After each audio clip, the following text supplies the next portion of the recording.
everybody, Hillary Driscoll Olds here, your favorite Destin area realtor. And today I'm going to tell you everything that you need to know about how to buy a house in 2025. Now, real quick, this isn't going to be one of those videos telling you whether you should buy a house, whether you can buy a house, or whether the market timing is just right to buy a house. I'm not going to be that pushy realtor. Realistically, if you want to buy a house and you don't have a bunch of cash and you're not sure if you qualify, the best thing to do is to reach out to a local mortgage lender to get you squared away. In this video, what we are going to talk about are all of the steps that you need to take to buy a home successfully in today's market. I'm not sure if you've heard, but the market has definitely slowed from a couple of years ago, and homes are staying on the market a lot longer. And here's the spoiler alert. The market is favoring buyers right now. But regardless of whether the market is hot or slow or stable, buying a home can sometimes be very confusing and a long process. But in this video, I'm going to tell you everything that you need to know. I'm going to break it down so it's step by step and super simple and straightforward. Then you will be able to buy a house super easy. But real quick, before we get started, I just want to let you know or remind you I am a realtor in the Destin, Florida area in the Florida Panhandle. So if you're thinking about hiring a realtor and you're thinking about moving here, feel free to reach out and hire me. I also have some links down below if you need a referral for another great agent outside of Florida, maybe in another state. Either way, feel free to reach out anytime. I'm always available to help. Step 1. Hire a realtor. Of course, I would love to be that person for you, but the most important thing is that you find someone that you trust. Here's why. Realtors are usually a free service for buyers. Their commission is typically paid for by the seller. So you'd be making one of the largest purchases of your life, thousands, maybe millions of dollars, navigating contracts, inspections, appraisals, and negotiations. You need someone to guide you through that entire process and to advocate for you. And no calling the listing agent directly. You're not going to get a better deal. Their loyalty is with the seller, not you. So do yourself a favor, hire a buyer's agent. I recommend interviewing 2 or 3 realtors to find someone who you feel comfortable with. Look for someone who sells real estate full-time, has a couple of years of experience, and who sells homes consistently. But beware of realtors who claim they sell hundreds of homes every year. They're either a team member or from a big team, and that's the entire team generating that number. So they may just be too busy to give you the attention that you deserve.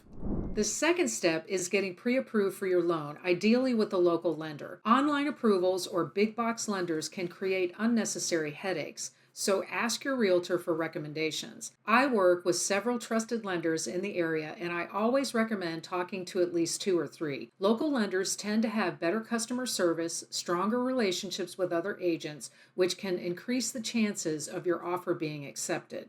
Getting pre-approved early is critical because it shows you exactly where you stand financially.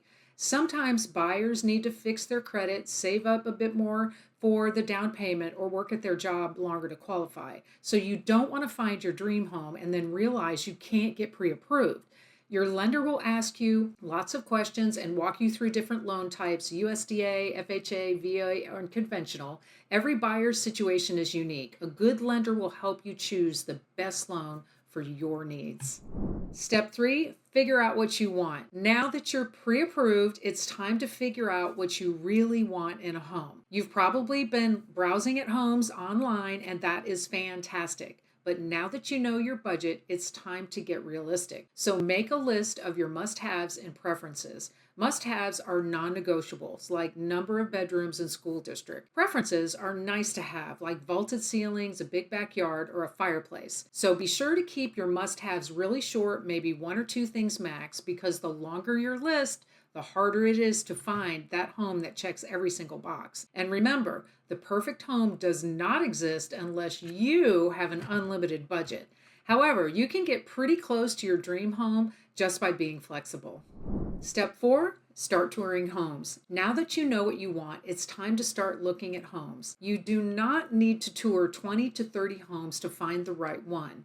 If you've done steps 1 through 3 properly, you'll probably find your home after viewing 3 to 5 properties in person. If you're not finding the right home after about 5 tours, it's time to reevaluate your list of must-haves and preferences. Don't be afraid to buy the first house that you see if it's the one that checks all of your boxes. Many of my clients have purchased the first home that they viewed, and they have been thrilled with their choice years later. If you're buying from out of state and can't tour in person, don't worry, because we've got virtual tours, walkthroughs, and 3D tours, which make it easier than ever to buy a home remotely. Just remember to work with a realtor who can provide you valuable insights and updates throughout the entire process. Step 5. Make an offer. Now that you've found the right home, it is time to make an offer. In a buyer's market, you definitely have the upper hand. With less competition, homes are staying on the market a lot longer, giving you more time to negotiate. Your realtor will help you navigate the process and provide a market analysis which helps you determine a fair offer price. Because there's less pressure from other buyers, you might find you could submit a lower offer without the fear of losing out. Sellers may be more willing to negotiate on price or even throw in some concessions, like helping with closing costs or making more repairs. While the price is important, it's not the only consideration. Offering flexibility in your closing date or making your offer contingent upon fewer conditions could make your offer even more attractive to a seller looking to move quickly. But don't be afraid to take your time. After all, it's a buyer's market right now and you're in control.